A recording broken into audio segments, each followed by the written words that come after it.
Hey everybody, thanks for checking out the OverMark podcast again. This is our second episode. I'm TJ, I'm Dave. and we're going to go over a little bit real quick about what we do here.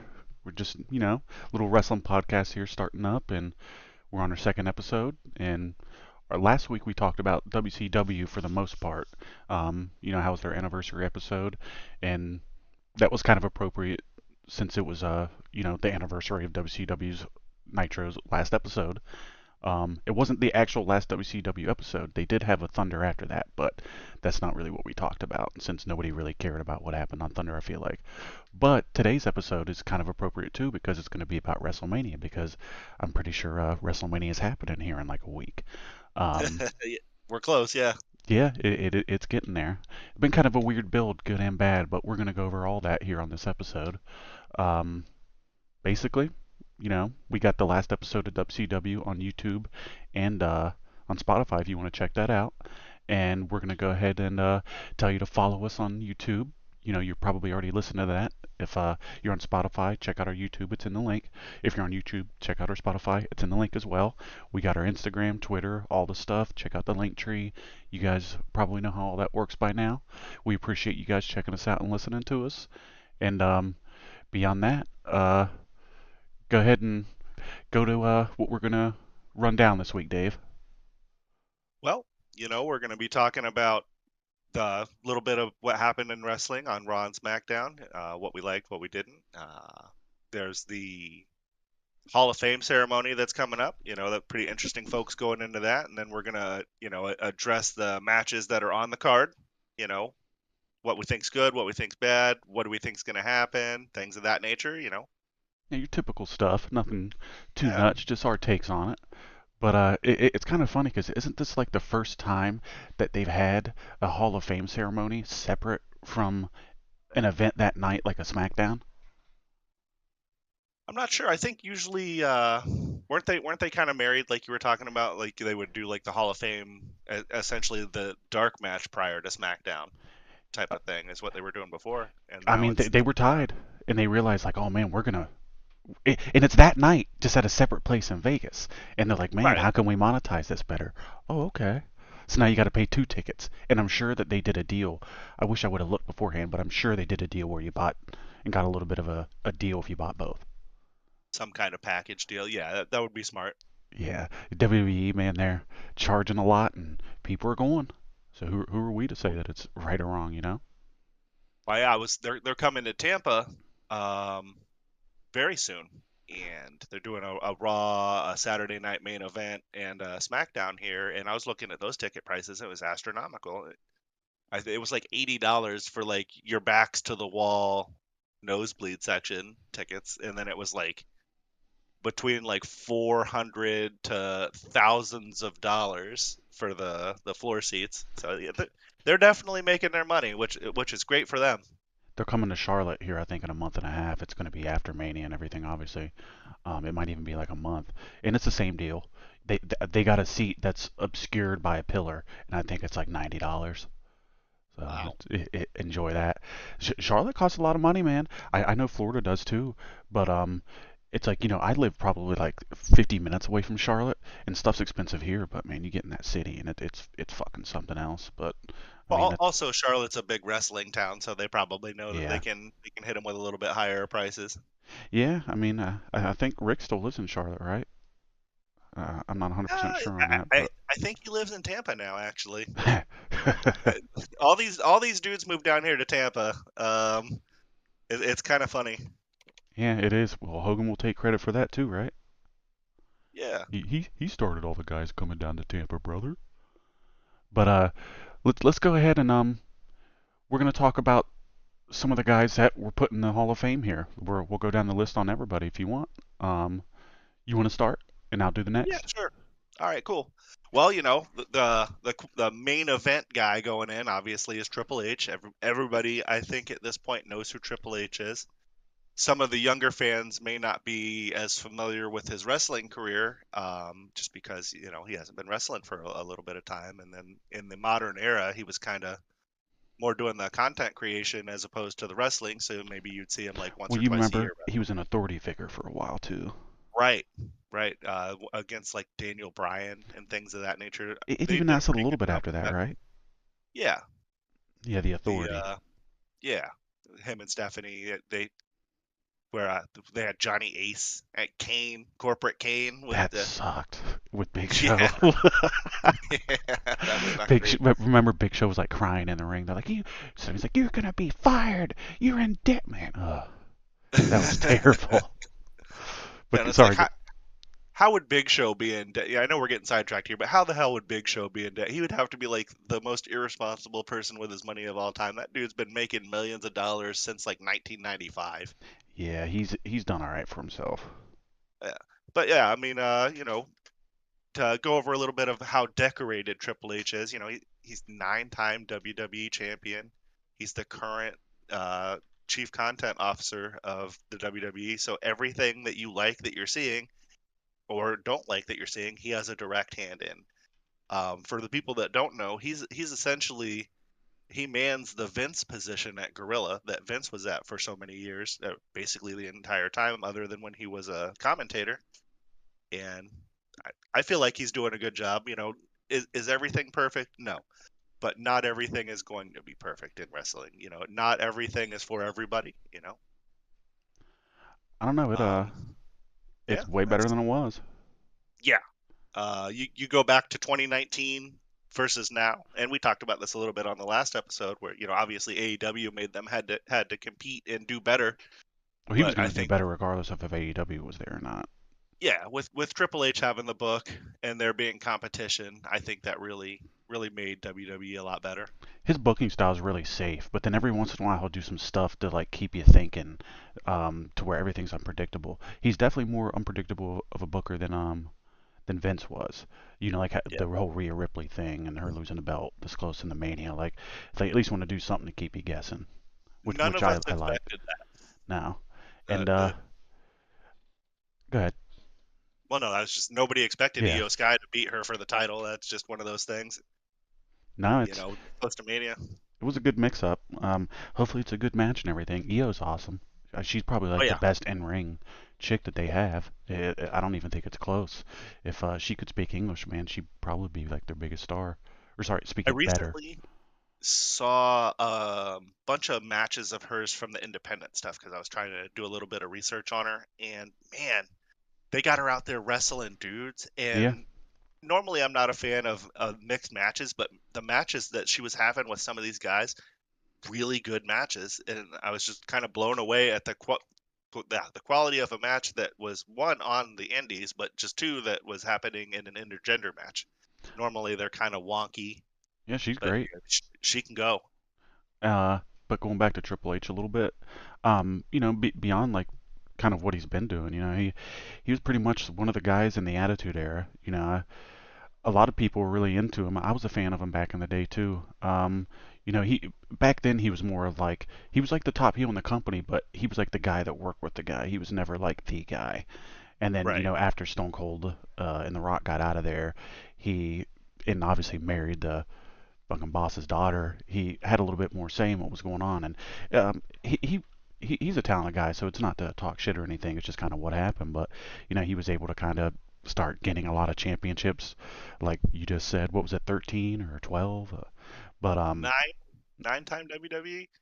world heavyweight champion too. Like he's Oh if you yeah. put in the how many world championships he has, it's up there. It's like 12 or 13. But yeah, I mean he's an awesome fucking guy. Seems like he really cares about the business. Seems like a pretty level-headed person. He's in the metal. I don't see anything negative to really say about the guy. Like he's not a perfect booker, but there's not gonna be, and I appreciate the guy. I think it's really cool that he did this journey to where back in the day you would have never thought that he would have been the guy running this shit, and here he No. is. Everybody always thought that at some point it would be like Shane and Stephanie, Now and Vince nobody said, saw "Fuck that the you company guys." would get sold. Yeah, you He, can't have my company, pal. yeah, no, he literally did that like to despite his kids, or to some extent, I feel like. Because you saw that whole documentary, and Shane was supposed to be the guy, and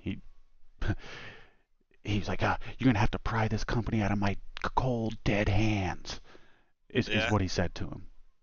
Yeah, But Heyman was there, and he yeah, told him that he went to hand him the steak knife, and he told him to stick it right here, and something about if you're man enough to do it, then the company can be yours. But if you're not man enough, I'll have to take that into consideration as well. And it's like, damn, that is cold as ice. if my dad said something to me like that, I'd just be like, "Fuck you, man. You're out of your mind." Yeah, Think crazy about what psycho. you're saying. But like, I'm not gonna stab you, but you want me to whack you upside the head with this brick real quick? Like, Yeah, not too why don't you hard. go poop on somebody, weirdo? The next one's Michelle McCool. Uh, he didn't She mean to laugh at that on purpose. He was still laughing from the other stuff. yeah, Maybe I mean, Michelle's all he right, did.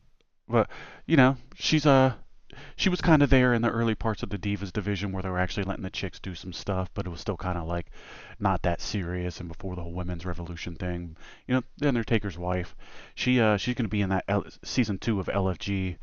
Undertaker was like, "Yeah, I'm gonna do this, but I'm only gonna do it if my wife can come." So they replaced Mickey James and they got her in there. She's Yeah. not that bad, they did that whole lay cool thing, and she won the women's championship twice. I guess it was before the Divas shit, really. So I'm kind of incorrect in what I said. I know she was in the Divas era, but uh, she held the belt when it was the WWE Women's Championship, Yeah. and then she had two WWE Divas championships. So I guess her singles career was before the tag, or were they both at the same time? Because I know they had the Um, Divas Championship eventually took place of the WWE Women's Championship. I think that when she was holding the belt, they were still doing the lay cool stuff. It was Okay. just they were not just a tag team; they were a stable as well. You know what?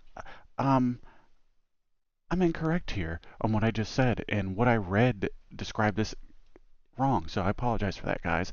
She's the inaugural WWE Divas Champion.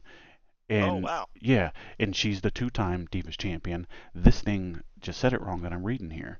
Um, I really wasn't watching that much then, so there's no way that I would have known anything about what was going on with her.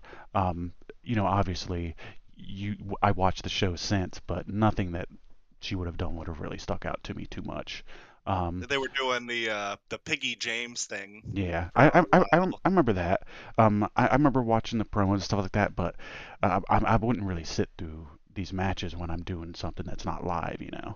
Not Yeah, trying to sound like a dick, but it's like I, if you're watching old wrestling content, how much crappy wrestling are you going to want to sit through? Not trying to talk poorly about these people, but their matches were not great back then. Definitely they not even. were fairly limited. I remember a thing about They were Michelle short McCool. too. Yeah, she went out and had a really good match with somebody, and the name is escaping me right now. I should know this, but they got to the back, and the match producer told them that they had to go back out and redo the match because their punches looked too good. And Jericho, of all people, told them, "Hey, if the girls' punches look better than the guys' punches, that's a problem that the guys have, not the girls have. They hmm shouldn't have to go redo that." Yeah, well, Vince isn't going to let certain people upstage other people. So if the girls could go, he wasn't going to let them go out there and outshine John Cena. It just wasn't going to happen. Right. But she wasn't bad. Like I said, like I I wasn't watching a lot of her stuff, but I have seen chunks of it, and she wasn't bad. She was definitely one of the better chicks back then, but there wasn't really like there was a lot of options. She had respectable heel work. She probably Yeah, wasn't as that good was as a face. them and that whole tag team. That's what they did the whole time. Flawless. Yeah. Yeah, it was all right. I would tune in here and there and watch, but by then I was a little bit older. And I wouldn't say older, just older than I was in the Attitude Era. And I kind of had, like I was more into the chicks. So I'm sitting there talking on the phone to the girls and playing Halo and whatever else. You had more distractions as like a Right. 15-year-old. But move on. You go ahead and talk about Lex. Yeah. So obviously, like you had just mentioned, the next candidate going into the Hall of Fame is Lex Luger. And man, everybody talks about Lex Luger and the negative stuff that happened later in his career in life, but the dude was a total monster early in his career. His physique was insane. Held the WCW World Heavyweight Championship twice. Beat Hulk Hogan for it on WCW Nitro in the They made him torture tap rack. out. Like, yeah, to submit Hogan on Nitro while he had creative control says a lot about how the dudes backstage felt about Luger, even Hogan, because without Hogan okaying that, that was never going to happen. So, Hogan put his stamp on him that Lex was, one of the guys. He co-won the '94 Royal Rumble. I can't remember with who because I didn't put it in my notes Pretty sure here. it's I've Brett, been wasn't bad. it? I think it was, but he kind of got derailed. He was supposed to win the belt. He ended up not winning the belt, and it kind of devalued him a little bit. He wasn't necessarily stoked on that, and then he ended up going back to WCW a while after that.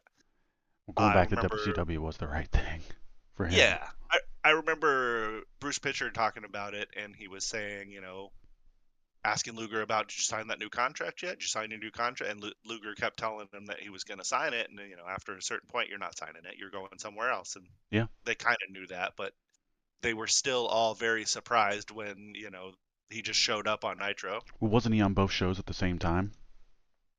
I think that was It was more than just Rick Rude. yeah.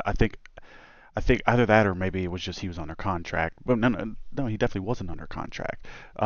There's something with that where they were pissed off, but maybe it was just that he didn't tell them. But I he think did. he was on the pay-per-view the night before for the Yeah, yeah, that's WWF, it. It and was then something the like that. following night he was on Nitro.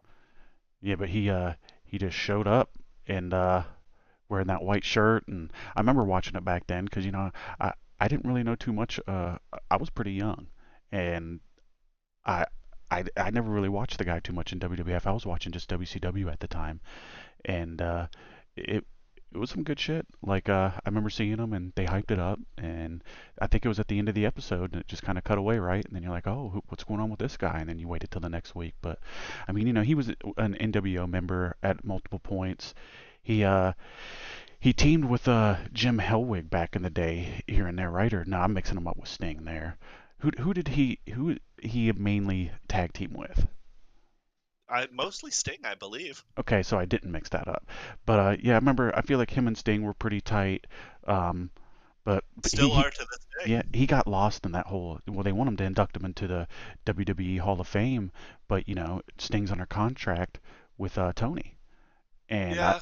Tony's not going to let them fucking do that. So Well, I keep hearing conflicting reports on that. Some sources are saying that it's going to be Sting and DDP, and that Luger requested both of those guys, and he wants he's everybody knows that he's mostly wheelchair bound. yeah, But his idea is that DDP and Sting, will roll him out on the stage on his wheelchair, just out through the gorilla section, and then he will stand up and walk to the podium with them on either side of him to ensure that should he start to lose his balance or anything, they got him. yeah, that'd be cool. But he was a pretty big deal. There was a lot of really talented guys back in the day, and this is one of them. And if he was a guy around in the company today, he'd be the guy or one of them. That's without a doubt. But I mean, there's like Sure. 20 or 30 guys from the 90s that fit that description. But I'll never forget when they did the body slam challenge on the aircraft carrier, yeah, and all same. these dudes are trying to slam Yoko, and none of the dudes could. And then Lex comes in on the helicopter, and it's this whole big deal, and then Yeah, he gets him. yeah, it was awesome. They don't do stuff like that these days. No. I mean, they still do good stuff, but I don't think we're going to see body slam challenges on an aircraft carrier anytime soon, No, I don't think we which will is either. unfortunate. My dogs are running wild here, so if you guys hear that, that's what that'll be. Well, they're not coming through, thankfully. Okay, but But even no, if they were, they could be the show mascots. to kind of like sum it up on Lex, like he was a great talent. He was the man. They wanted him to be the guy that was going to replace Hogan with the whole Lex Express, and it just didn't turn out to be the thing that happened. But he went over to WCW. You heard that, um, Yep, here they Rocky, come. calm down. But he did the whole Lex Express thing. It didn't work out for him, and I don't know. I don't think it's fair to say it didn't work out for him. It just didn't get the belt from that, but he eventually got it, just somewhere They else.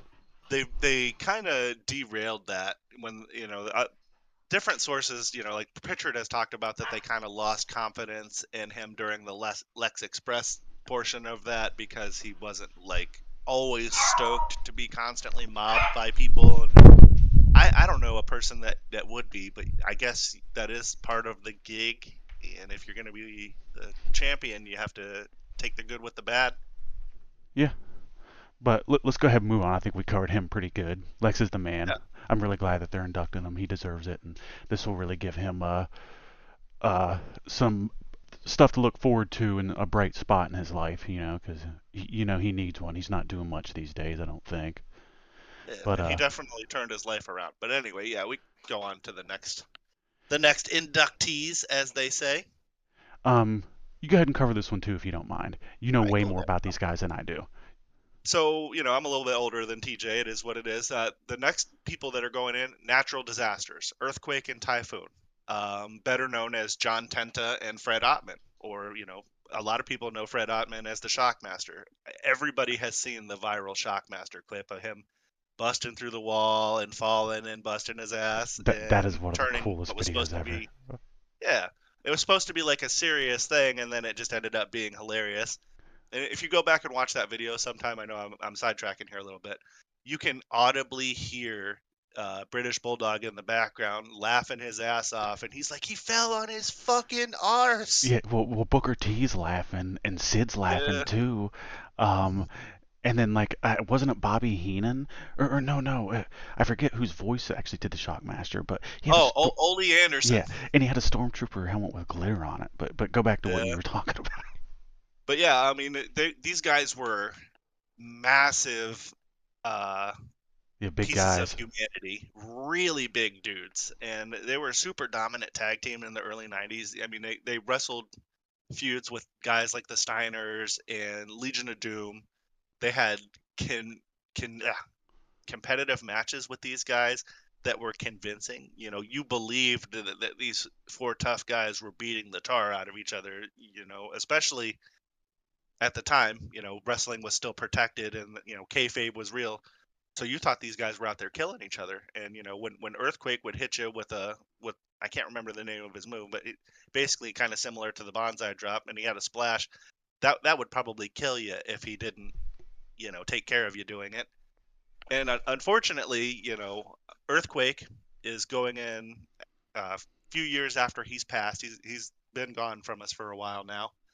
Uh, Fred Ottman will be there. I assume that Earthquake's family will accept on his behalf, Yeah, and they'll be out there with Ottman. that's usually what I they can't do. imagine it'll be a super long speech or section of the program, but it's still a good part, and it's nice to see these guys getting recognized for their body of work. Well, they only have so many Man, people. they really you remember the oddities Yeah, in the Attitude Era? John Tenta was the one that came out with the mask and the Cartman doll. And yeah. it's like you could have just had him come out there as Earthquake or John Tenta, and he would have instantly been over. But Vince couldn't let him have that for whatever reason. And man, he really had a kind of forgettable run in WCW. They had him in there as Shark, and I remember when WCW moved away from they were kind of trying to just copy WWE at the time, and they started moving towards more reality based. And I'll never forget him coming out in his shark getup, and he's telling Mean Gene, "I'm not a shark, I'm a man, John Tenta." And that was the first time I ever heard his real name. And but that was pretty cool, and it's good to see these guys getting recognized, like I had said. And I don't really have a whole lot else to say about that, unfortunately. Just good tag team, good dudes. Respected around the industry. None of them were ever goofs or getting into trouble. So this is a deserved induction for these guys. Yeah, they deserve to go in. There's people that are in there that deserve it way less. So, I mean, Yeah. these guys definitely deserve to go in there. But I don't really have too much to add. The Shockmaster was my main experience with any of these guys. With pretty good So- experience. But yeah, that's a good one to have. I'll go ahead and move on to what we're going to talk about next. I'll go in and then you'll go in on it. But Yep. we got the WrestleMania 13 match, the first match ever inducted to the Hall of Fame. I feel like they're going to do that every year from now on. But this is one of the best matches ever. Bret Hart versus Stone Cold. Um, I feel like this had some kind of. It was a submission match, right? Or was it just a straight up normal match? No, this was a submission match with Okay, Ken Shamrock as the special guest that referee. that's right. But yeah, this is an amazing match, man. It's I think Bret Hart. He's been in the media a lot lately because he's going in the Hall of Fame for this, and he's been talking about this match, and he says that he thinks this is his best match ever. That he got when you go into these wrestling matches, you want to get something out of it. And a lot happened in this match, more than just the outcome of who won and lost. But I mean, you had Stone Cold who was coming up. He was getting organically over, and that's what they needed at the time because they were getting their asses handed to them by WCW. And this guy comes along and he can talk, he can wrestle. This is before his neck got hurt, right? So like sorry for coughing, but he was super technical. He could do just about anything in the ring. And then Bret Hart, same way, but Stone Cold was a little bit more charismatic than Bret. But the match was awesome. Stone Cold, I think we talked about this a little bit the other day on episode one. But he gets color in this match, and it's just an iconic scene of wrestling, one of the most ever. I feel like where Bret Hart's got him in the sharpshooter, he's sitting there and he passes out from the blood, and he doesn't quit. And he's a bad guy, and Bret Hart holds on to the submission, and he doesn't let go. And then Ken Shamrock has to slam him to get him off of him. Uh, and it's like probably the most effective uh, double turn in wrestling history, at least to my knowledge, from when I've been alive. Uh, Definitely. yeah, it's awesome. Bret Hart went to do some of his best promo work after this. He was like, they did this really cool shit where he was a face in Canada, but he was a heel in the U.S. So he was getting these awesome reactions in Canada, and Canada's like they always have really good crowds. They don't go there enough, so anytime they're lucky enough to get a show, they let everybody know how appreciative they are, and they really go off. But Stone Cold came out of this shit like $1 million, man. Um, he went on to win the championship. I think it was the next against Shawn Michaels at the next paper or the next WrestleMania the next year, right? Correct. Yeah. Um, yeah, So that this kind of started his build to go from, heel to face of the company. well, this was like you're watching this happen, and after the results of this match, you're like, oh, this guy's the top guy in the company now. Yeah, This we, is where we, they're we going. literally watched a guy get made.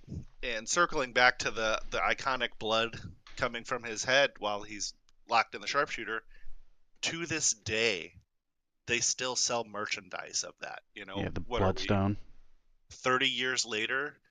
The guy, they sell pictures of it. They sell T-shirts of it. You can get autographed, framed. The picture's black and white. The blood's red. Steve Austin and Bret Hart have signed it.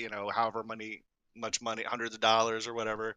Like that stuff still sells to this day, and that speaks to how iconic that this match actually is. So it being the first match that is going into the Hall of Fame makes complete sense. Yeah, I mean it's awesome. Both guys are uh, as good as it gets in the industry, like like tier, like whatever they call it, top of the line Hall of Famers. Stone Cold's the best ever. If he's not, he's in the top three, top two. Bret To Hart, add on to that real quick, Bret Hart was saying in an interview the other day that he considers Steve Austin one of the greatest of all time, if not the greatest of all time. So I mean, for Bret Hart to say that about you, it's got to be pretty true. well, Bret's been saying that like since Vince hasn't been in the company, he's feeling like he's getting a lot more of his due. He's been being treated better. He feels more respected. He feels like when he goes backstage that eh, like he's just getting the recognition that he deserved. And like when you hear about people, especially like today, like think about when CM Punk was in AEW.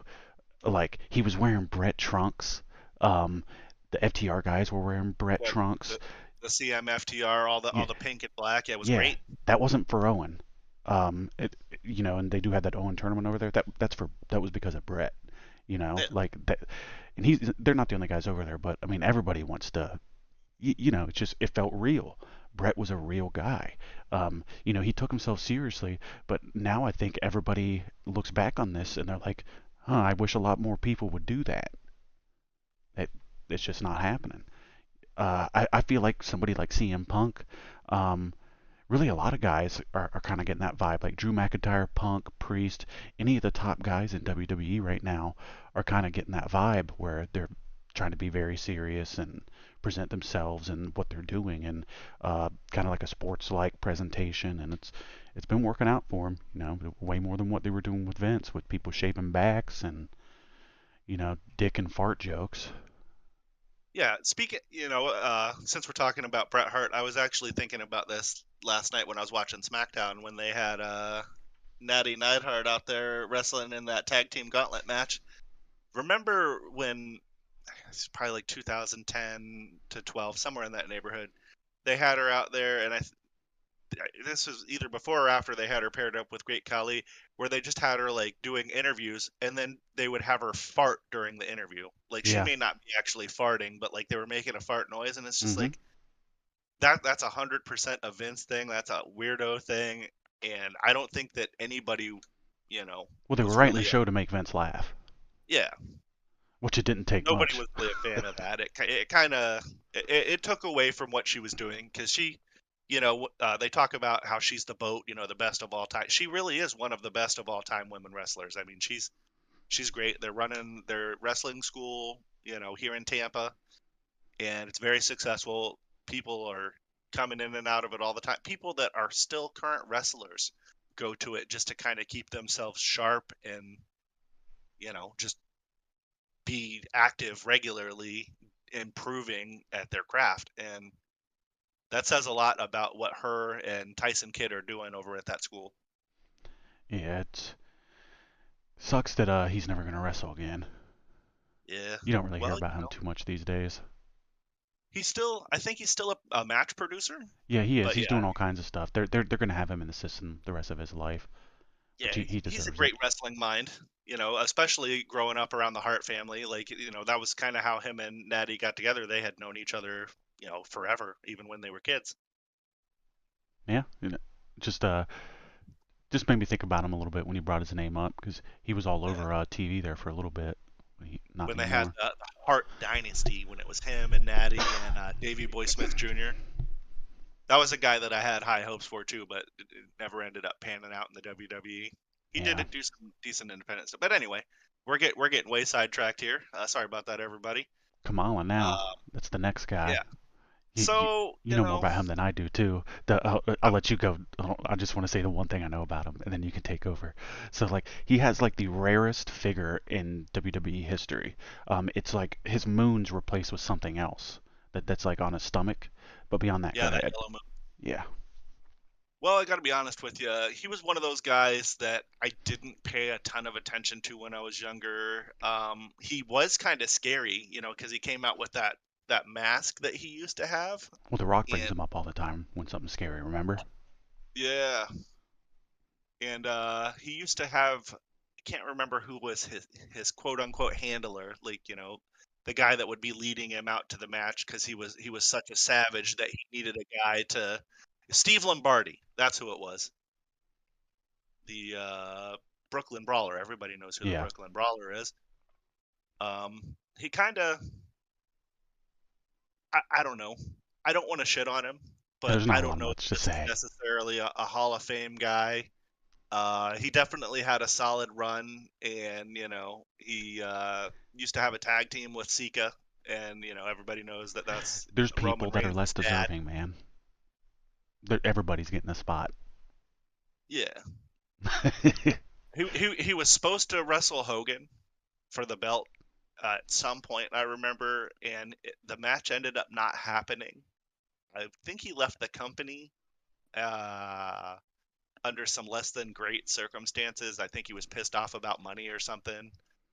And it's like, well, you're about to wrestle Hogan for the belt. Figure that money thing out later. You probably made a poor business decision there, but it is what it is. I guess he felt that he needed to do that.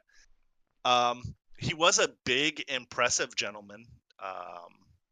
He was believably tough. His shit looked good. It wasn't like embarrassing or cringeworthy when you watch it. You're not like embarrassed, like, oh man, I can't believe it's that. I don't know. He was a good uh, hand in the ring.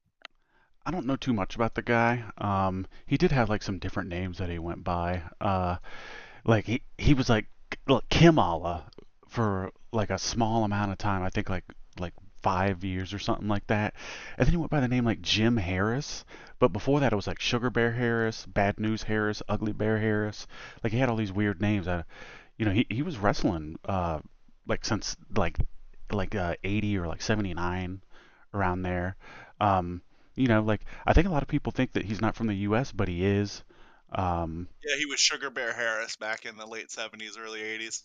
Yeah, but he actually he was over back then. He got good reactions. He was a part of that whole era where everybody was a cartoon character or a superhero, and he Yeah, he he looks the part. definitely.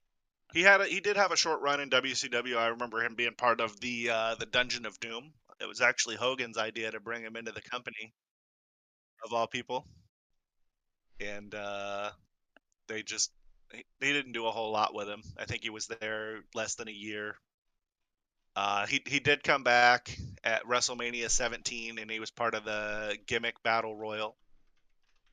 Yeah, I remember So that. yeah, he got a little bit of a late run love, but other than that, oh yeah, when Randy Orton was doing the Legend Killer thing, I remember that he was supposed to wrestle Randy Orton, and then that was when Orton was feuding with the Undertaker, and Okay. the Undertaker kind of showed up on the Tron and was intimidating Randy, and the match ended up ending in like a no contest. So nothing really special came of that or anything. Yeah, there's really not too much more to say. He was just kind of like a good character for what they were doing back then, and he fit and he worked, and they made money out of him. And check out that action figure. The history on that's pretty cool. I always thought that was neat. But we can move on. Yeah, Dory that's Funk that's Senior one of those. next. Sorry, go ahead. Yeah. Well, no, Dory Funk Senior was that's a little bit before my time. I mean, he was like I think in the 40s, 50s, and 60s even. Promoter, But trainer. yeah, father of Terry and Dory Funk. Well, beyond that Uh, though, he actually did win the NWA Junior Heavyweight title in 1958. Like, he was also the North American Heavyweight Champion on numerous occasions. He used to team with people all the time. Thez, Dick Hutton, Bob Geigel.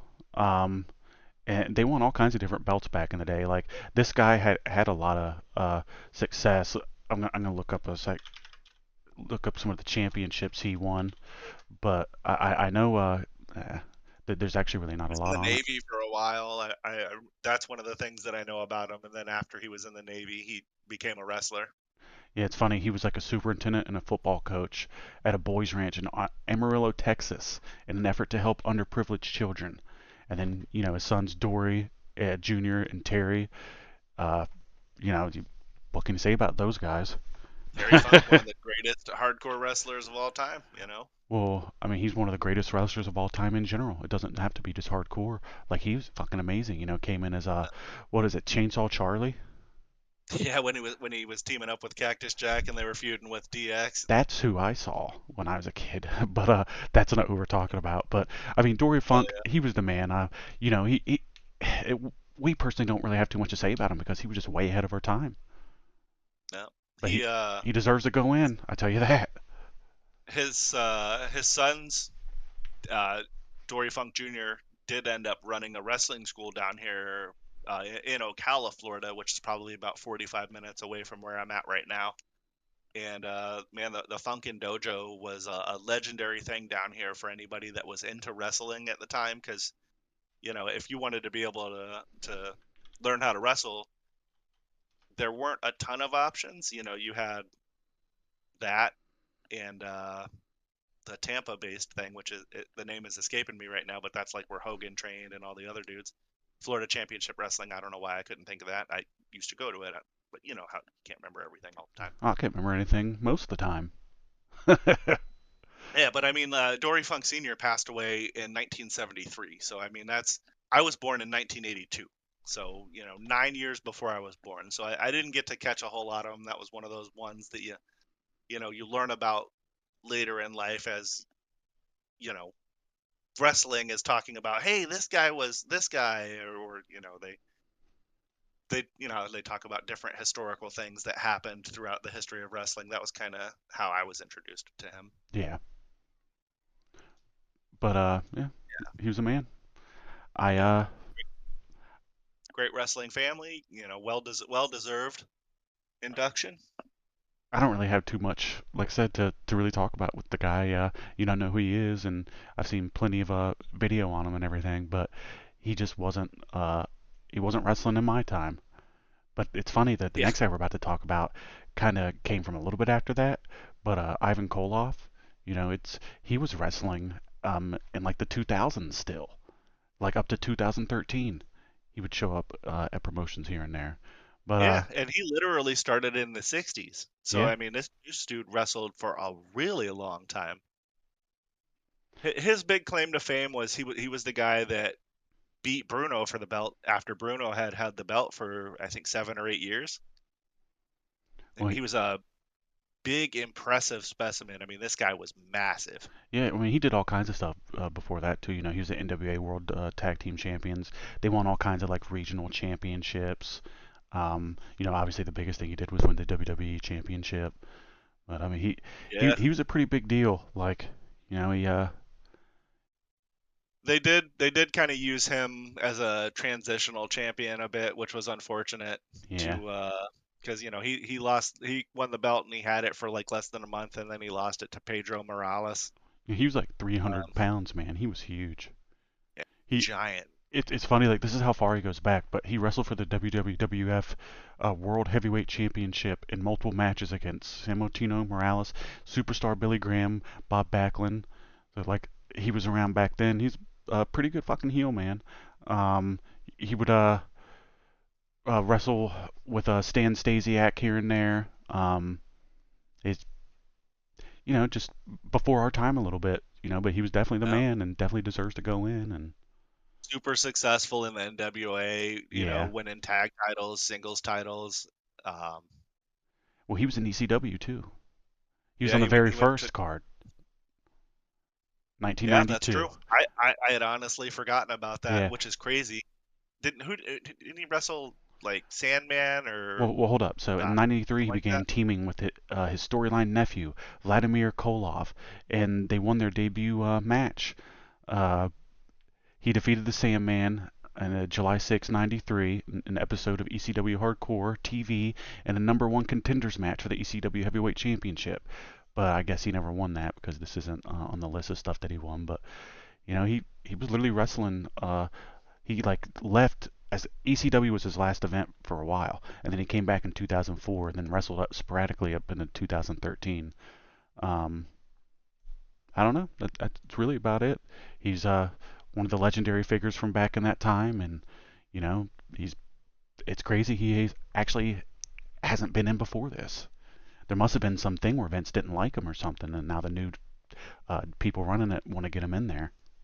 Yeah, it's weird. You would think that some of these, like him and Dory Funk, seem like easy candidates to have gone in earlier when they first started this thing.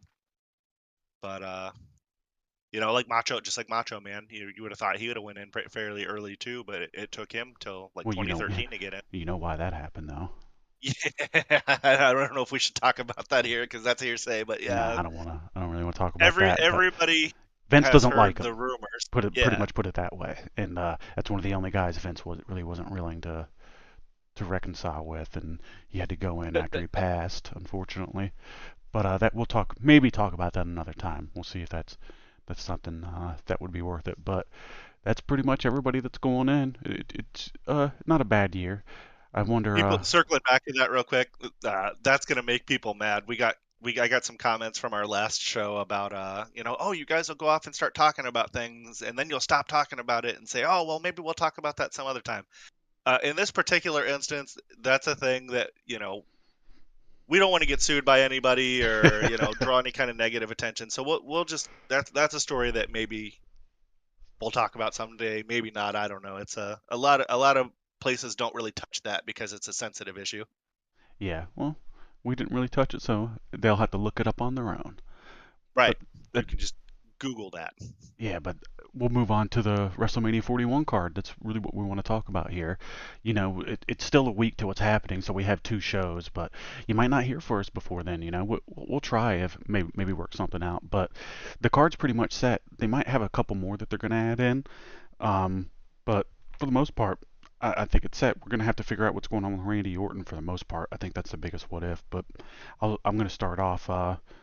It's been an alright build. I feel like compared to last year, it really hasn't been anything compared to it at all. But there, that European tour kind of was strange because all the shows weren't live, and it kind of created a little bit different vibe compared to most years. But they've been on a run. They've been selling everything out. They're making a lot of money.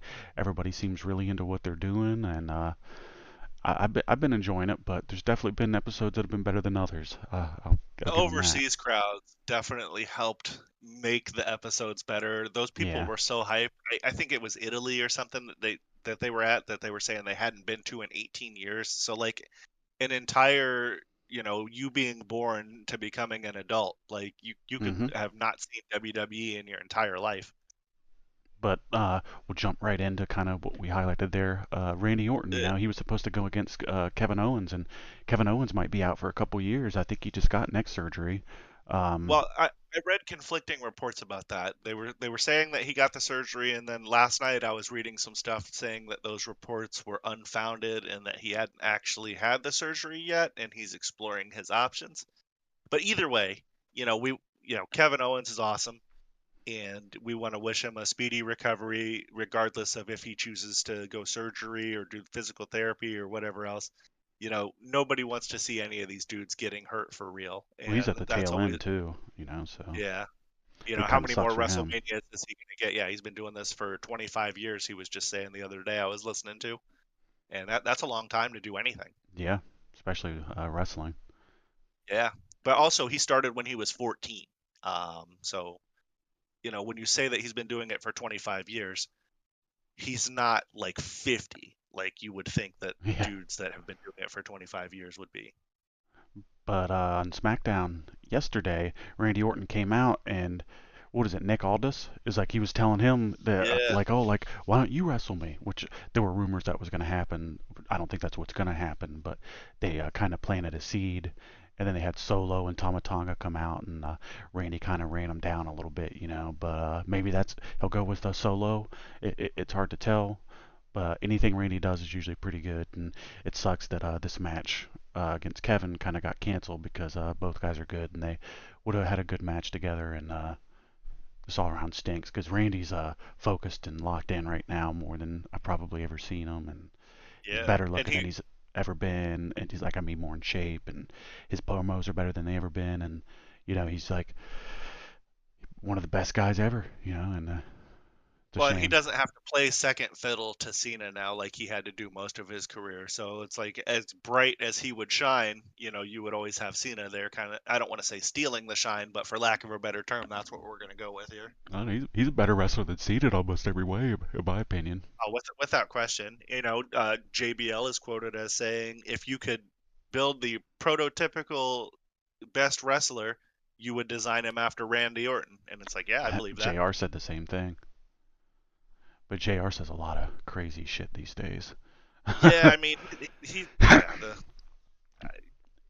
Move on. he's putting over the Death Rider stuff. Yeah, That's all I have to say about that. yeah. I love JR. But Yeah. we'll move on. It's Io Sky versus Bianca Belair versus Rhea Ripley for the Women's World Championship. You want to kind of talk about this one, Dave? This is one of those matches that it's like, on paper, it's like, well, why are we having this match? I don't understand. It was very confusing that they had Rhea lose the belt to Io a couple of weeks back. Obviously, they're building something story-wise that we don't necessarily see yet, and will reveal itself at some point. But yeah, I don't know where they're going exactly with this, which is a good thing. You don't always want to know where they're going or what's going to happen. It's nice to be surprised. But man, Io, probably the best women's wrestler on the planet. I know we talked Just about that in a little ring, bit. not on Yeah, I promos. mean, yeah, obviously her English is a little bit lacking, but her her in ring, her emotes, like, she's dialed in. If you haven't, people need to go check out her matches on the independents and stuff where she's having intergender matches, and like, normally intergender matches suck, but her, she had a way of making them look very believable. But anyway, back to the match here. Bianca is it feels like she's getting heel reactions going into the match, or at least, maybe I don't know if the crowd's sick of her or what the deal is, but she's been getting booed in a lot of these segments when it's the three of them out there. Well, I mean, And look at who she's wrestling against. Nobody's gonna get cheered over Rhea Ripley. Then Io Sky, like who's gonna boo her? So out of the three, right, I guess you just gotta have one person to boo in the match, I suppose. I mean, they And might be tired of her too, but I'm just saying, it's like obviously who's gonna get the boos? the build to this wasn't bad. It was Obviously they different. had Rhea lose the belt to Io, and then Bianca had won the Elimination Chamber to get the title match at WrestleMania, so that was kind of locked in. And then, Rhea, storyline wise, was having heat with Bianca, thinking that she cost her the title, so she kept interfering in, their business, and came out and jumped to the both of them a couple of weeks back when they were doing the original contract signing, when it was going to just be Io versus Bianca. And then, she did the thing where she beat them down, and then she signed the contract with her name. So then that led to last Monday where they signed it as a triple threat. I think I it's don't always like to see triple threat matches, um, they especially on a pay per view, but this one historically will be haven't been the pretty good. best. Like, there's only been a couple good ones in WrestleMania history. I feel like. Yeah. With these three gals though, they're all talented, Yeah, they can and all I think go. they'll be able to make the best of it. As far as who I think will win this match, it's one of those. It's kind of hard to tell. I'm kind of split between Io and Rhea here, Well, but watch me be completely wrong and it be Bianca because she's getting heel reactions right now. it's gonna be Rhea unless Bianca goes heel. Like she'll have like somebody come out and like help her cheat or something. Like maybe Naomi will come out and help her, and then that'll solidify that Bianca was behind screwing over Cargill as well. I Because believe. I originally figured by this point we would have been getting Bianca versus Jade, Well, I but think at that's this what they're point, gonna. yep. I think that's what they're gonna lead to, and then they're gonna have those two against each other in like a title program or something. But we'll have to see. They're always doing something for a reason uh, these days in WWE. So I'm sure something will come out of this in that way. Whether it'll be good or not, who knows? Cargill's fucking terrible, but WWE has a way of hiding people's weaknesses, and they'll probably be able to do the same thing with her. Highlighting their strengths. Yeah, Yeah, she looks like $1 million, but she can't talk, and her in-ring skills are somehow getting worse, which doesn't make any sense. But what what do I know? limited, we'll say. But we'll go ahead and move on. We got the next one: Liv Morgan and Raquel Rodriguez versus Bailey and Lyra Valkyria for the women's tag team championships. This Uh, was a match they actually made last night. This wasn't on the original show prep that we had made, but obviously when they made the match last night, we added this onto here. well, this connects to Um, what we were just talking about a little bit, though. They took the titles from, I think it was Bianca and Naomi, right? Because Cargill was hurt yeah, at that point, so they're the ones who ended up beating them for it. And then that's when Cargill and Naomi and Bianca kind of had their stuff happening, and then they ended up mixing Bianca in the world title scene, and she won the Rumble and all that. But go ahead, Dave. yeah. With this match, it's one of those. Man, I can't see where they're going with this. Lyra Valkyria already has the women's intercontinental title. I can't see them putting two belts on her. Well, that answers your Maybe question. They're not going anywhere with this. This is just a match to get everybody on the card. that Like makes sense. You get to feature your Liv's women's great. She's awesome. champion. Oh She's yeah, she's the only female that they have that I feel like on Star Power is on the same level of Rhea Ripley. She does everything pretty well. Raquel Rodriguez, like she's a good hand. She's there. She's tall. She doesn't look bad for a bigger chick. Bailey, she's there. She's awesome. They're gonna have her on the WrestleMania card no matter what. So this is how they got her on. And Lyra I Valkyria, really enjoy Bailey. A lot of people are, starting to be, I don't want to say be negative on her, but I'm not seeing when you're everybody there love forever, her people are gonna like eventually turn on like you. she was. But I mean, Bailey is great. Her promo work's good. Her in-ring work is good. There's not really a bad thing that you could say about her. You know, uh, People put a lot of focus on her physical appearance. Um, they say positive and negative things about it. I'm a big fan of her. If she's doing something, I'm pretty much watching it. Yeah, It she's not is what it bad. is. But Lyra Valkyria, she's pretty decent too. Like, she's green. She looks really good though, and her gear looks good. They got a good like presentation with her. I don't know how she talks because you barely ever hear it, but she in the ring like she's pretty promising. They Yeah, they're gonna build her up right, and she's gonna be one of their top females here in the future, I believe. Which why wouldn't she be? I mean, if she can talk and every her promo abilities match what she's doing now, she'll do all right. The women's division's kind of limited with the talent they have, and she definitely sticks out over pretty much. I feel like anybody else they got below her. I mean, you look at Chelsea Green; she's the other end, because Lyra's got the Intercontinental, Chelsea's got the U.S. title, um, and Chelsea can kind of talk a little bit more, but her in ring's like very, very limited. So we don't ha- we don't have a Chelsea match on this yet either, which is weird. I thought that they would have had that's probably gonna be the you know, SmackDown before, I bet. We'll yeah, see.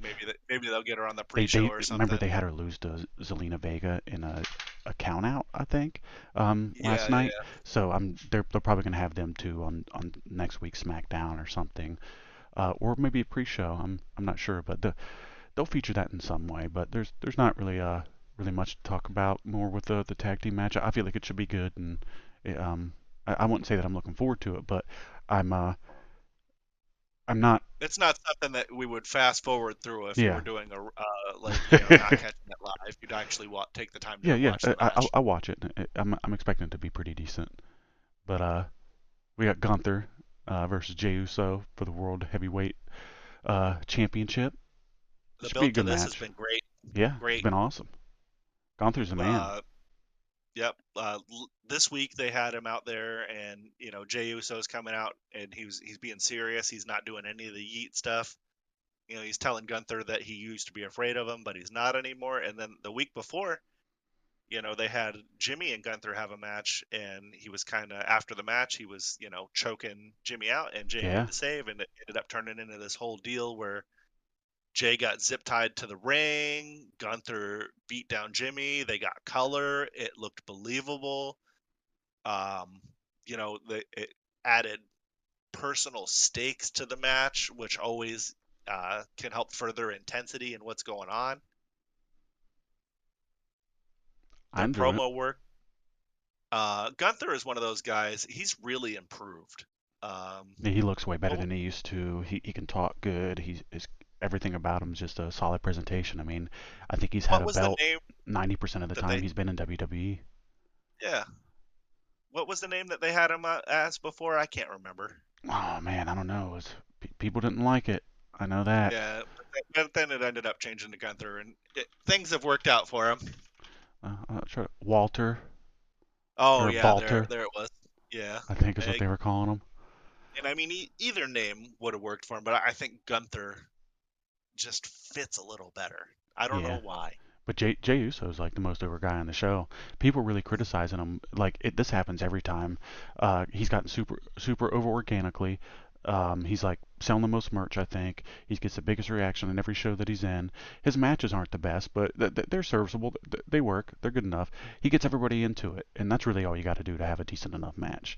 Um, but ever since he won that Rumble, he's been having a lot of people like tearing him down and saying he sucks and all this shit. But I like everything he fucking does. Yeah, He's really good at promos. Um, Everything about him feels like it's a fucking big deal. He's just really invested and emotional with his promos, and I like it. He's you can feel what he's saying, and not much people really have that ability these days. Um, that's believable.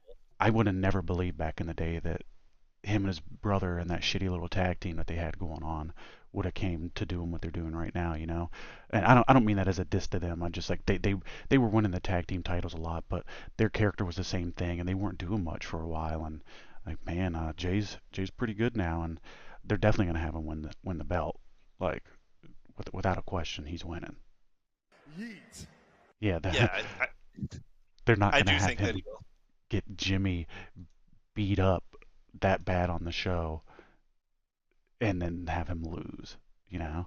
Right. Normally, when there's like heel activity like that, it's a general indicator that the face is going to be going over at the pay-per-view. Yeah, That's right.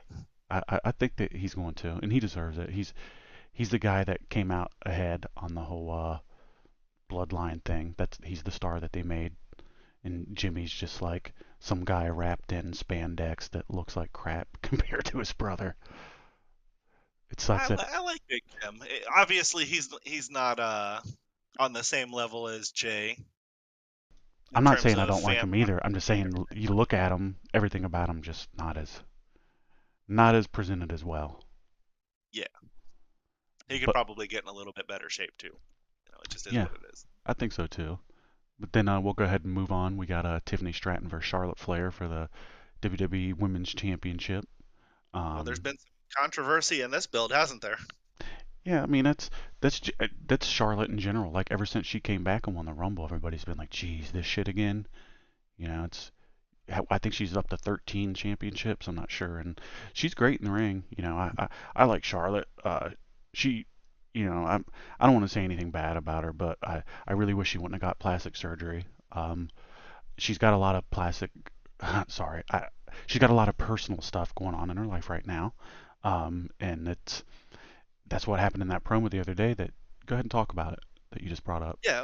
Well, obviously her and Tiffany were having their little back and forth, and I remember when we watched it, it was kind of like, man, You can tell when these things go I off the don't, rails. I don't know that they were supposed to be saying that. I mean, the fans definitely had Charlotte rattled it there in Chicago. They were booing her. She was almost getting booed as loud as Dom, and I can't remember what it was that she said exactly, but she kind of went into business for herself a little bit, and Tiffany Stratton, knowing Charlotte's history and how she sometimes will come out and do this goofy shit to people, whether it's backstage or during promos, kind of had a couple of barbs in her pocket for if that happened, and then it happened, and then she hit her with it. She's talking about how after this match you're going to be alone, just like in your personal life. What's your record now? 0-3. Hits her with the woo and rolls out of the ring. That wasn't supposed to happen. That generated a lot more interest, I think, in the match, though, Yeah, for because sure. when you start to get real life heat, people are more interested. It goes back to what we talked about a little bit in the last episode about sometimes the backstage drama can be as good or even more interesting versus what's going on in the ring, and that's a little bit of what we had here.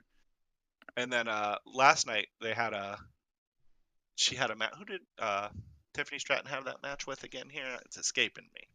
Let's see. Let me scroll Rox- on it down. was Roxanne Yep, Perez, that's right. who I'm a big fan of. I like her. The sky's the limit. She's got a big future. Yeah, But she's anyway, she's like China, but like she's actually like more attractive.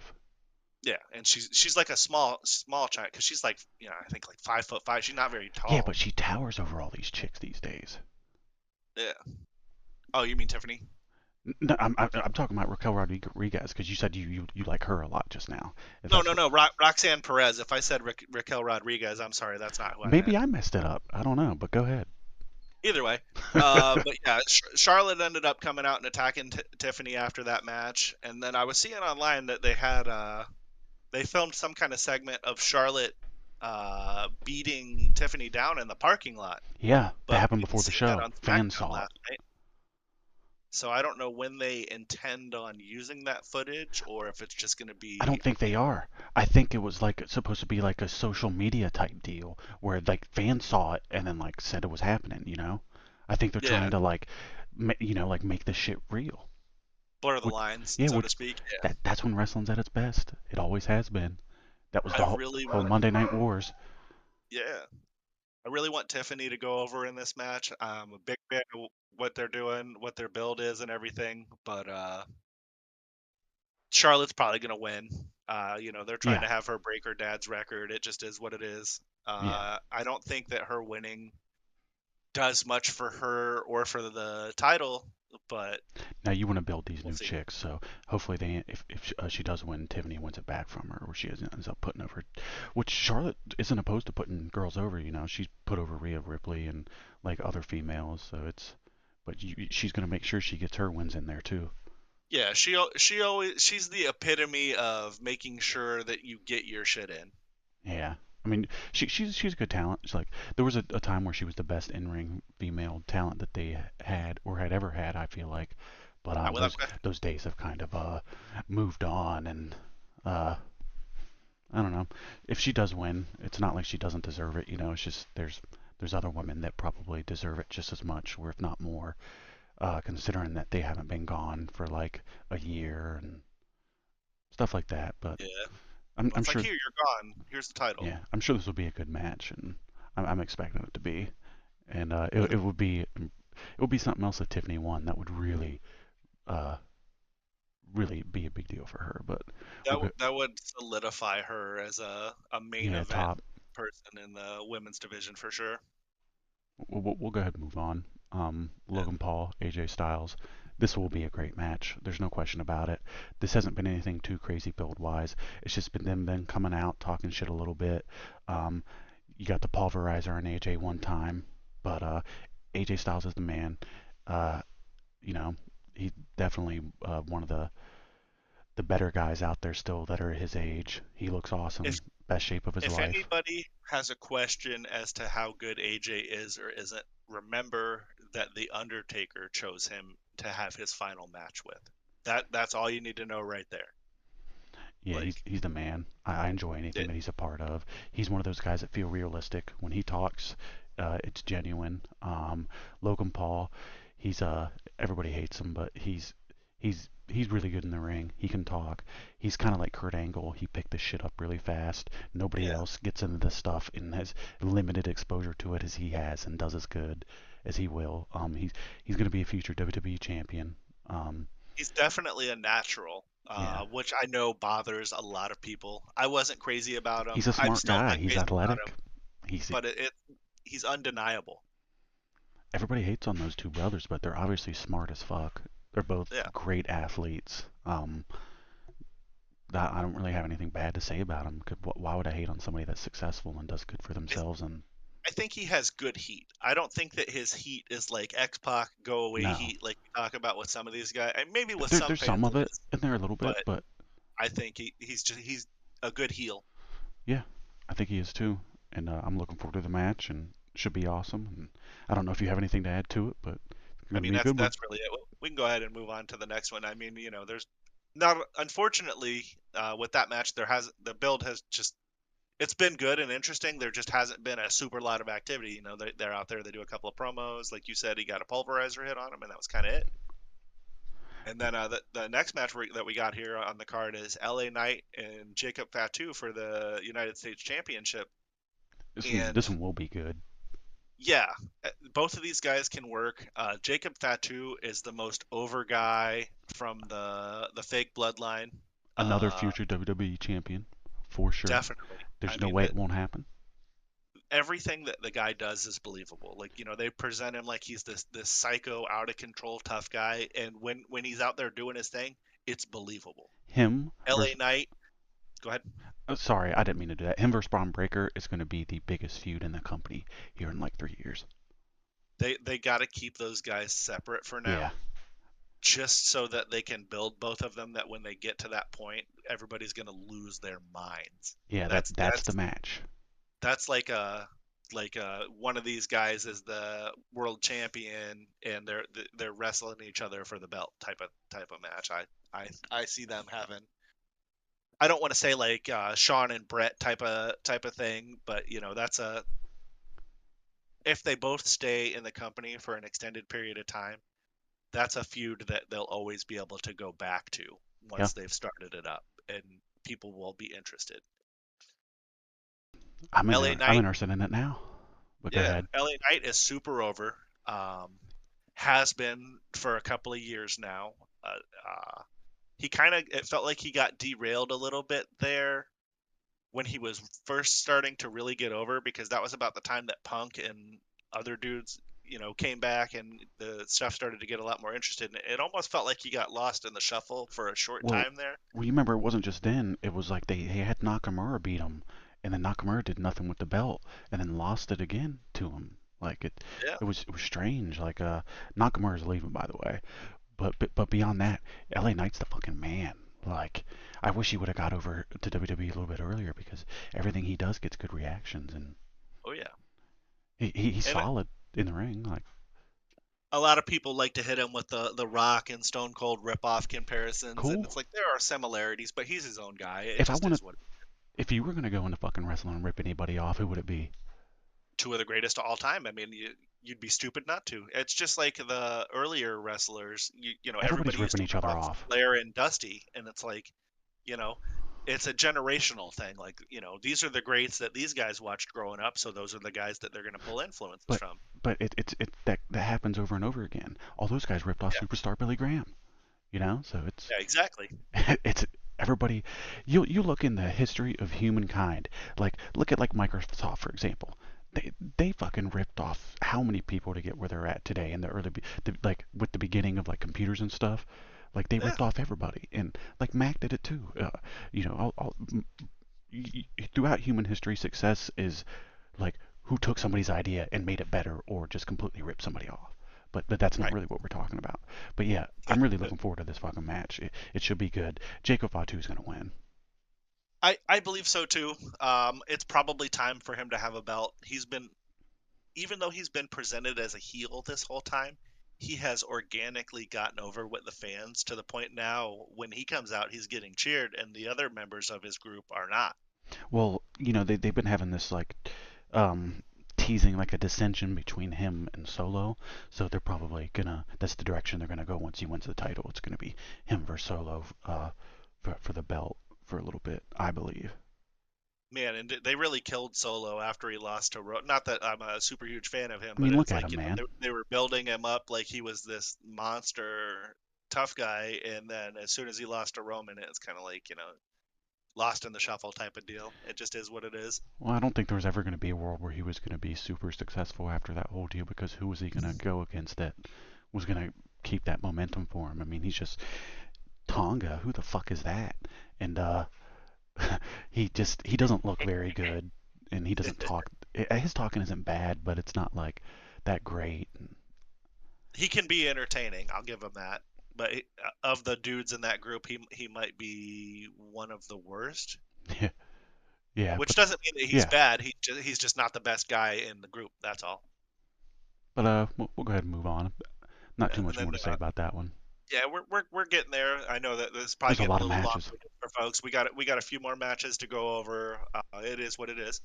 We got Jade Cargill versus Naomi. This has been built for a while now, since before Elimination Chamber, or basically since Elimination Chamber, I should say, when she came out and beat down Naomi prior to the match and slammed the door on her head and all that, kicked her through the pod. It's been a great I mean, build. the beat down that they did there was great. And then You I'm know not what? necessarily a big fan of Naomi, but her promo work that she's been doing in the build up to this, like the backstage stuff that they're filming with her and all that stuff, where she's like, kind Best of shit she's crazy, ever done. literally the best shit she's ever done. Not saying a lot, but Probably, it's not that bad, and definitely the best. definitely the most entertaining. Is she married to Jimmy or Jay? She's Jimmy, right? I Or is it believe Jay? so. The most entertaining thing that she's done since the Bella twin girl walked in on her getting doggy styled by Jimmy on the Daniel Bryan's tour bus. Yeah, it's Jimmy. No, I'm just kidding. That's terrible. I shouldn't say that. It's Jimmy though. But that did happen, by the way. You know what I think is kind of goofy is like these girls are beating the shit out of each other with and then like they come back the next week and they don't have a mark on them. Yeah. Well, They'll have these cage uh, matches or these brutal fucking like street fights, and like the next week they're fine. I remember like Shawn Michaels would get his ass whipped. He'd come wearing same with Triple H, same with Stone Cold, same with The Rock. They'd be wearing bandages on their head. Yeah, selling the beat down from the prior week or whatever. Just a small nitpick. I'm fairly interested to see what they're going to do with the entrances here. Jade usually has a really good entrance, and she looks very impressive. So it'll be cool to see what they come up with her for at WrestleMania. Yeah, she likes Mortal Kombat. Storm, that's where her whole thing's based off of. That's her hair. Yeah, So I'm sure they'll do something like similar to some kind of Storm thing with her. There's not really too much for me to say about this match. I'm sure in the ring it won't be that good. Hopefully they bring out some hardcore spots and that'll kind of hide some of the shortcomings. People really get right. into it because it has been a good build, and I'm sure people are looking forward to seeing the payoff here. And I don't have anything bad to say about this. I'm really glad that they've put these girls in such a good build, and I'm sure they're both working hard. So regardless of talent, they both deserve it, and it should be a, a, a serviceable enough match considering it's WrestleMania, and that's about it. You want to go on to the next one? Yeah, the next match is going to be one that I'm personally looking forward to. I know that you are too. You're a fan of a lot of the dudes in this match. Braun Breaker versus Penta versus Finn Balor versus Dom for the IC title and Fatal 4-Way type of situation. Man, the build to this has been a roller coaster, and Braun is a star. Everybody that's listening has seen the spear that he hit on Carlito on Monday. It went viral. It's everywhere. I saw it on the front page of Yahoo News. Like, Braun's a star. He's super believable. Um, he doesn't do things that don't make sense. I feel like they're doing a good job protecting him from anything silly or goofy. Penta's a star. I mean, this is a match of stars almost. As much as people want to shit on Dom, the dude's over as a heel. Nobody in any wrestling organization is getting the level of booze that guy's getting. And then Finn Balor is Finn Balor. He great wrestler, good in the ring. You know, is a convincing scumbag like what they've been doing with the Bloodline, and Penta is great. It's good that he's here. It's even better to see him in this match. This is one of those ones that I don't know who's going to win. I assume Braun because they're building him up Nah, to be nah, this he's not big winning. monster, but probably will be somebody from the Judgment Day, It's so that they can further the division of the Judgment Day yeah, storyline. you got it. It's gonna be Dom. They're gonna fuck over Finn Balor. Yeah, Yeah, that they're gonna like cheat somehow, and it's gonna be Dom, and he's gonna win his first yeah. major I don't WWE see I don't singles see title. Penta winning yet. It's too early Well, no, for him to be getting him and Penta are gonna, or him and Ray are gonna be partnered up here together soon, I think. That'll Um, be cool. yeah, because they need good tag teams, and they will stand far and above beyond, I think, any other tag team they have right now. And Braun is gonna be moved up. Uh, you remember how they had that Intercontinental title, and Jay took it from Braun, and then Braun won it back because the Bloodline came and screwed Jay over. Yeah. That's where they're moving on next. It's going to be Braun versus Jay, and Braun is probably going to take the title from him at some point. I think they're going to let Jay have it for a little bit, but Yeah, I don't want to see, even if Jay ends up being a transitional champion, I don't want to I don't want him to have like a 20-day reign or something like that. Like, with however he SummerSlam. is and how much merch he's moving, you don't want to just instantly yoink the title off of that guy if he wins it. Yeah, it needs to be Yeah. SummerSlam. I think that'd be nice. They might not have him go into it right away, but that will be the plan, and he'll be the guy to take it off of him. Either SummerSlam or Royal Rumble. You want it to be at one of the big four of the pay-per-views. I think you don't want it to be at one of the one-off. Like, I can't even think of what some of the names of the other shows are at this point. But keep the belt on him for a while. But yeah, I mean, I don't really know that there's a whole lot else to say about this match. The build It's going to be has, good. yeah, they kind of turned it into a fatal 4-way over the last week or so. So the build has been there, but not a huge amount of build for this match. I'm looking forward to it. It should be good. We, Yeah. we can go ahead and move on. Everybody in it's been looks like $1 million lately, so But It's a match anyways, of stars. yeah. But this next one, Rey Mysterio versus El Grande Americano. It's Chad Gable underneath the mask, but Yeah, I it like what they're doing here. same. He's been doing great heel work as Grande. Yeah, it's gonna be a good match. He's gonna try to take Ray's mask off, and it's not gonna happen. And they're either gonna fuck Ray over, or Ray's gonna end up winning. But I I have a feel like feeling Ray's gonna win. Ray's gonna take his mask off, and then That's that's how he, exactly where I was going. yeah, and then that's how he's gonna end up winning. But it should be a good match. Ray can still go for his age, and Chad Gable's really good. Uh, Oh yeah. really not. They Go ahead. One of the things about the build to this match is they just had that match with he was teamed up with the Creed brothers and they wrestled the LWO on Monday. And one of the things that I didn't like about this build, obviously having the heels cheat to win is good, but they when they won the match, they had that Ivy Nile chick hand Grande a metal plate and he stuck it up in his mask and then did a diving headbutt on the guy. And it's like, I can't believe that they're having dudes do a diving headbutt at all after Chris Benoit. Maybe that's just me, Because Vince but is I feel gone. like that's a move that nobody should be doing. Um, we all know what the diving headbutt can lead to. We all know that Chris Benoit's brain was like something like a 80-something-year-old dementia patient from so many years of head trauma. So I feel like the diving headbutt is one of those moves that they shouldn't be doing anymore. I mean, you had Dynamite Kid back in the 80s and 90s telling guys to not do that move. Well, that tells you they're blaming it on the chair shots.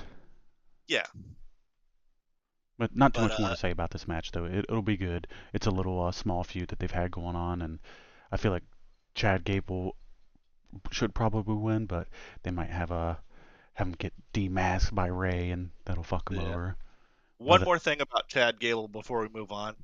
Man, I really wish that we could have got to see him work a program with a healthy Kurt Angle because the two of them's back and forth would have been great. well, you was it like Jason Jordan, the guy that he was teamed up with, Kurt Angle's kayfabe son, and then he ended up Yeah, getting hurt, and then he's been gone. That was a and while then Angle ago. just ended up retired. Yeah, it was goofy. They didn't handle Angle well at the end. But anyway, that's relevant to what we're doing here. The next match on the card is one that we're both looking forward to, and the build to this has been great. They've been using the term on site. So every time that have seen each other for the last however long month or whatever, they're just instantly brawling backstage, in the ring, in the common areas, anywhere. And it's Drew McIntyre and Damian Priest. You Both have of no these clue who's gonna guys, win this one. yeah, both of these guys are super over. Both of them are believable. This is going to be a gritty, hard-hitting match. They're not going to be stiffing each other, but both of these dudes work a little bit more snug than some of the other guys. So if the fans out there want to see a believable, tough match, I think this is going to be one of the ones that represents that very well on the card. This won't be their last match either. They're gonna keep working a program after this. It's probably gonna Yeah, be I feel like Drew McIntyre's gonna win. He'll fuck him over, and then they'll some keep kind of dastardly Drew heel shit. Yeah, yeah, then they'll keep going for a while afterwards, and Priest will end up coming up overhead. But for now, Drew's gonna get that WrestleMania moment, and he deserves it. He's a good talent. He's one of the best talkers they have. Everything he says is pretty good. He's good at trolling, good at shit talking. He looks great. He can wrestle pretty good. Everything about his package is really working for him these days. But I mean, almost all their top guys to some extent kind of meet that criteria. But it was just nice seeing him, kind of not be in the company for a while, come back and kind of excel the way he has. And once Vince was gone, he really they got rid of that sword, and he's doing the best work of his career. everything, all of the feuds that he has been in over the last couple of years The have Punk been one really mainly. good. Yeah, the Punk one was really good. Yeah, that was like feud of the year last year, I feel like. Yeah. Oh, without question. And then their match in the cage, great match. Yeah. Obviously, he got busted open with that toolbox there. Different people say that was supposed to happen. People say that wasn't supposed to happen. Regardless of that, it added to the match, and it made it more believable that these guys were out there trying to kill each other. Yeah, I'm looking forward to it. It's going to be a good one. Yeah. And then Well, we got the two main events left. yeah, We'll go into the Cody and Cena first, of course. Man, the build to this has been hot and cold. yeah. When Cody and Cena are there and they're doing the thing, it's gangbusters. Like everything that they're doing is great. But then you'll have things like on Monday night this week, neither of them were there. So it's like, all right, Cody just I had his feel like they, daughter, I think, or was it his yeah, son? I'm not sure. Hey, Core, did he have a he did son or just a have a daughter? Oh, okay. he did just have a second kid though with So she Brandy, thinks and it's a boy. congratulations to them and their family on their new addition. That's great. Yeah, it's I'm happy for him. I know he wanted to have kids for a while, and I'm sure Yeah. they're going to be future wrestlers, just like their And I mean, parents. And if we're being honest here, and I'm about to be crass a little bit, but if I'm married to Brandy, I'm putting as many kids in her as I can constantly. yeah, Just she's a good-looking lady. She, yeah, she she wasn't the best in ring. She could talk a little bit. Remember her AEW career that she had, but yeah. beyond that, I think that'd be something interesting to talk about sometime. But beyond that, the the first little interaction they had, or I wouldn't even say interaction, like after Cena did the heel turn and he came back the next time, I was kind of underwhelmed by his promo. Then the next promo was a little bit better, and then the third one that they had where Cody ended up getting the advantage on him was the best one that they did. And like, don't get me wrong, like they were still all really good promos, but like you expect a guy that like come turned heel after not doing it most of his career, and uh, in this big like retirement tour thing, you have him uh, doing a little bit better work. But I mean, it's been all right, and I I think don't he know. was still finding his footing because Yeah, for he hasn't however been a long he heel. was able to go out there and cut the normal Cena promos, and now you got to go out there and be a heel, and he's done a good job. Um, There hasn't been much going on here. Like they've had more of a build out of a lot of these. Like Rey Mysterio versus El Grande Americano has had more of a build than this. I feel like. and what the Um, fuck is going on with The Rock? We haven't seen him well, since they've the only brought Cena him up heel once turn at the since. Royal Rumble, and it's like, you know, is he going to show up and help fuck Cody over here? Or are we going to put the belt? This is one of those ones I You don't remember know the who's going rumors, right? So to. it was going to be Cody that was going to turn heel, and he was going to accept The Rock taking his soul. But apparently he didn't want to do it, and he fought back against it. So they went with Cena for the second choice. I don't know if that's true or not. You know that it's all fucking dirt sheet rumor shit. But if that is the case, Cena then was the better choice for the heel here. I mean, but this is the second year in a row where The Rock's kind of like caused like a bit of a mess when it came around in WrestleMania time, and it worked out last year, and this year it didn't work out as well, mainly because he wasn't involved. They were supposed to have a match between Cody and The Rock for the People's Championship this year, and that would have been like fucking uh, pretty pretty big business for him. Um, but overall, this should be a good match. They're probably going to have Cena win. I really hope that they don't. Cody's like getting like really crazy reactions everywhere he goes. He's the most over guy they've had in the company in like 20 years.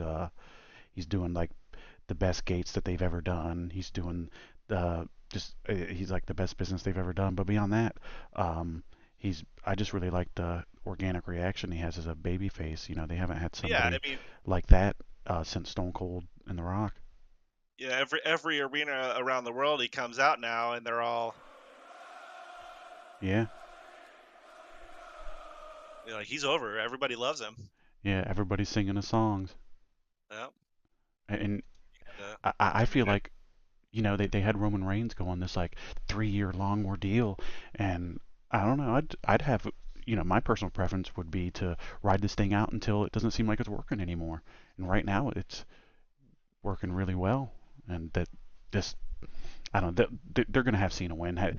You've seen Cena's dates after this, and he's like on well, yeah, almost every show. they want him to break Flair's record too. So I mean, they want I a think that's dumb, WWE man. guy to have that record. They don't want a guy that you know the They bulk of his title wins are outside of the company to have that record. they can try as much as they want. They can have him win 30 fucking championships if they want. He's not Ric Flair. He will never be better than Ric Flair. he is not comparable to Ric Flair. Um, Ric Flair is like probably the best wrestler ever. If not, he's like number two, something like that. But Ric's the man. He's like our favorite wrestler's favorite wrestler. Um, Ric Flair, to wrestling history, means more than Cena ever could, mainly because the time period where he wrestled. But I don't know. I'm just not feeling it, and I think it's kind of pointless because it's not really gonna make him greater. It's just literally a number. That's a very accurate assessment. Yeah. I mean, that's you described it perfectly, And and I'm not I trying to shit on feel that Cena. it's This no, is just me because he's talking about Rick and how what's legit and what Rick means to wrestling history. And it's kind of surprising too because like the guy that's running WWE right now, Triple H, is like the biggest Ric Flair fan that there is.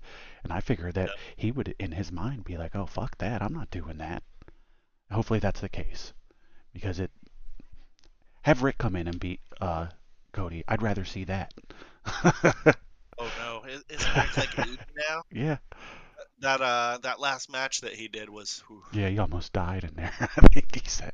And then I he mean, went, I begrudgingly watched it because I wanted to see, it's like a train wreck. You can't look away, but I just it wasn't great. But it yeah, was cool to see all of the people that you had guys like Bret Hart, Undertaker, dudes showing up to support him just yeah, and watch his match because they they're older guys and I'm sure in their mind they're like, well, this is the last time we'll ever get to see Rick in the ring, so of absolutely. course we're gonna But anyways, we got that covered pretty good. I'm looking forward to it, and I'm sure it's gonna last like 30 fucking minutes, and probably since it's a Cody Rhodes match, it's gonna have like a dusty type finish, or there's something goofy's gonna happen in this match, and it's not gonna be just a normal singles wrestling match. I feel like. I wonder if Cena is going to wrestle differently as a heel than what he did as a babyface because everything else that he's done has essentially still just been Cena Yeah. type stuff. Yeah, I was kind of So gonna go over that a little bit too, but and I don't want to too much, but it's like people go on about like this being like the biggest heel turn ever. And it's like, nope, not even close. It's actually no, that's not fair to say not even close. But I think the lasting impression of this will be one that it's not even close to any of them because he's not going to be there that long. He hasn't changed his merch. His music's the same. It just seems lazier. It's not. It just can't beat the Hogan one. The Hogan one changed the business. It's yeah, they're still selling T-shirts off of it today. The lasting impact will not be there.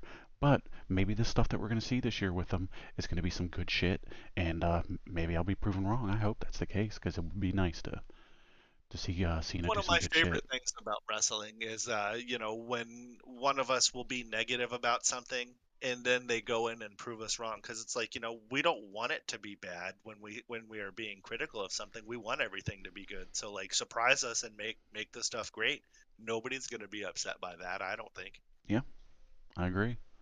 We'll go And ahead then and move on to we the. got one more match, Yep. and this is the match that I'm looking forward to on the card the absolute most.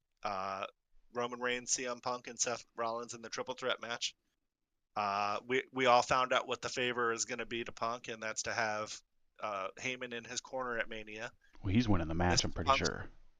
Punk's first main event at WrestleMania. Yeah. Finally, um, as a fan, uh, when he had his run with the belt and everything, the 400 days, the summer of Punk, and all that stuff. The fact that he didn't main event a WrestleMania then, and we're just now getting him main eventing a WrestleMania is almost criminal. But also, the fact that he hadn't before added so much more to this story that it's just an additional bit of intrigue. Um, like you said, I feel like Punk's going over in this. This is going to be a great match. It's going to be at least a probably 20-30 minute Yeah, this is the banger. night one main event, and then the last one, Yeah, the Cody one's going to be the night two.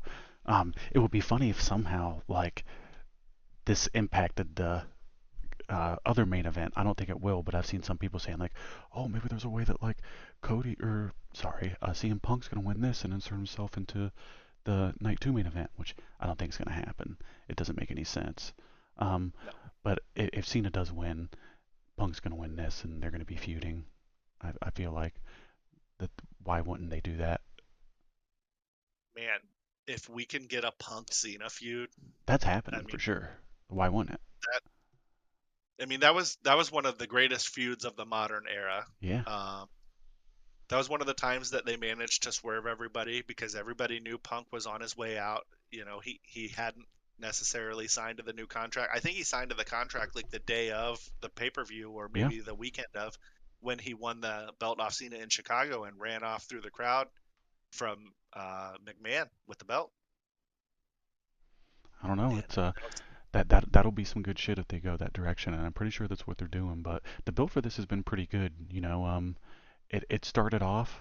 I'm a little bit blurry on how it started off actually, because this has been going on for a little bit. But it's mainly CM Punk and Seth Rollins were kind of arguing a lot, and this started off, I feel like even before the pay-per-view when Punk teamed with the Bloodline, the OG Bloodline to fight the new that's where he Bloodline. got the favor from. Yeah. So we're going back to Yeah, last year with yeah. this build. But they basically had CM Punk come out, and it was after he had won some kind of match or something like that. Uh, Man, I can't believe I'm blanking on this so much, but Seth Rollins came out, talked shit on him. They ended up brawling, and then they kept brawling a couple more times, and then man, why am I fucking? I gotta look this up. Well, they've done a good job with Rollins and Punk, and I'm going to use the term on site like what we were talking about with Priest and McIntyre earlier. Basically when these guys have seen each other on the shows, they're just getting into it. Yep. Monday night's build was pretty good. They had Heyman come out, and he's doing his little speech. And anytime Heyman's on the mic, it's going to be good. And then Rollins interrupted him and kind of was like, threatening him that he was going to give him the stomp essentially. And Punk came out to make the save, and they convincingly brawled. And they're fighting outside the ring. Drew slips into the ring. Punk dives in the ring after him. Boom, stomp. And then you got Heyman over Punk, like checking on him, because he just got stomped. And Seth acts like he's going to come in and give Heyman the stomp, and then he stops. And then he tells Heyman, "Now you owe me a favor." So it will be interesting to see. So it was what you were That. talking about though. Um, so it's like literally last year, it was the whole match where he got the favor and everything, and then the next night they ended up brawling in the ring, Rollins and Punk, and then it happened. So that was December 2nd. Then it happened again December 16th. They started trading insults and they fought. So then they had a match and Punk defeated him January 6th on Raw. Um, and then Punk eliminated both Rollins and Reigns in the Royal Rumble. And then you cut to the Elimination Chamber, and Punk eliminated Rollins. And then Rollins stomps on Punk in the Elimination Chamber, and that gave Cena the win. Um, and then they had that cage match where Reigns came out and then pulled Rollins out of the thing and then fucked Punk over. That was a March 10th. So like this has been going on for a while. And then Paul Heyman came out and then talked a little bit March 14th about it. And then March 17th, Rollins comes out and he's talking about it and then he hyped it up. They didn't have any kind of altercation there. But then on SmackDown, they had on the 21st of March, they had all three guys fighting each other, Reigns, Punk, and Rollins. And we're getting close to what's going on now, the 24th. Punk comes out, cuts a promo, and then the 28th, that week on SmackDown, that's where they do the signing. And then that's where Paul comes and says that it's going to be that main event. And then, Punk's crying and Paul's like kissing his It, head, which it was looked legitimately like he had tears in his eyes too. Like he was literally, this was a like really good segment, by the way. This was yeah, probably like the best one of the whole thing, and this is probably the best promo work of Reigns' career. He seemed legitimate, genuine. He was funny. Rollins has been amazing in this feud. Uh, Everything about these guys, it was really good.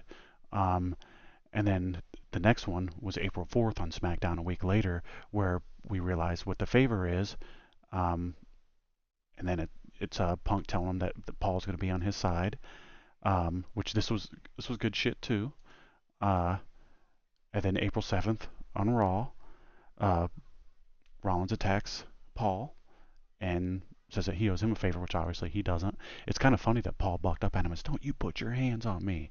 This Yeah. whole thing was good shit. Everything about this has been awesome. And then they end up getting in a fight. Punk's the one that comes out and then saves Paul, and that's kind of where we're at on this. He ends up stomping Punk, and that's about it. I'm looking forward to it. Now this might be a hot take. It might not be. I don't know.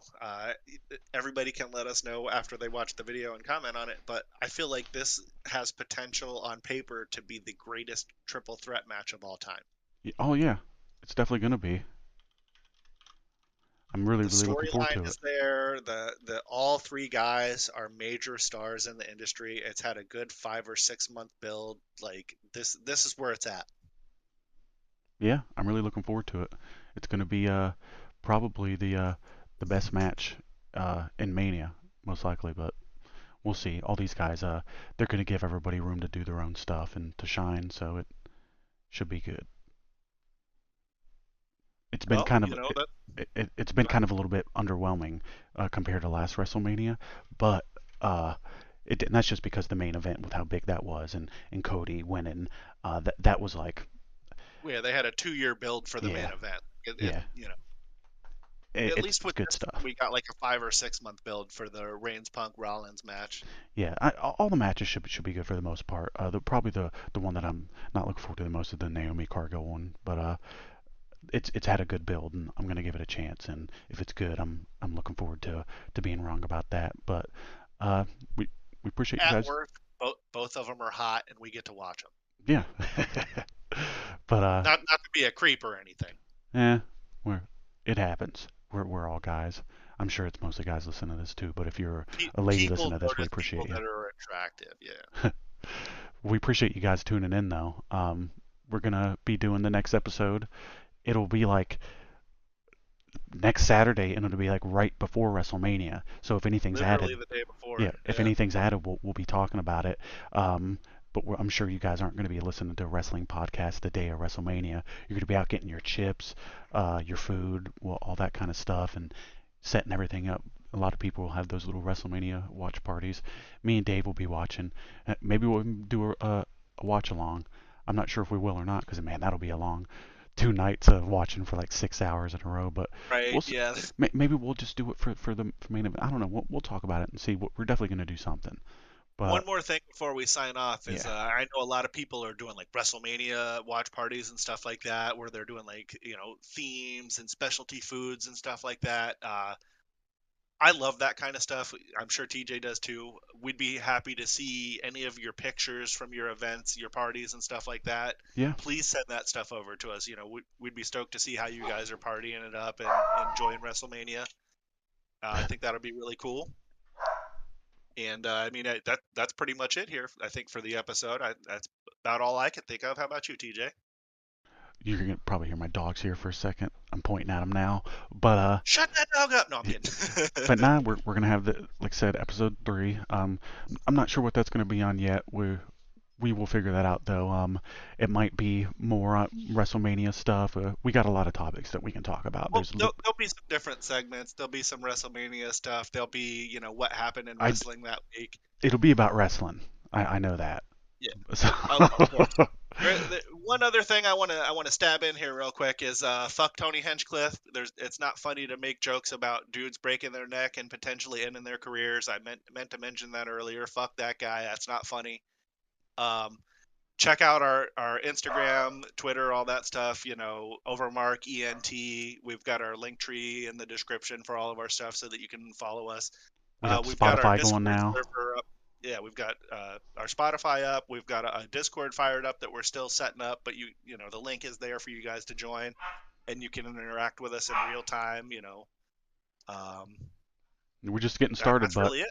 we're looking forward to putting in the work to making this thing a success, and we really appreciate anybody out there that's listening to the videos and liking, and just we hope you come on this journey with us because we're going to be in this for a while, and just we thank you for listening, and you're going to hear from us next week, and check out the Twitter because we're going to be tweeting stuff all week on WrestleMania, and check out the Instagram, and we're going to be making comments on the shows on both platforms as they're happening, and any news that happens, just tune into us. We'll be talking about it, and thanks for listening.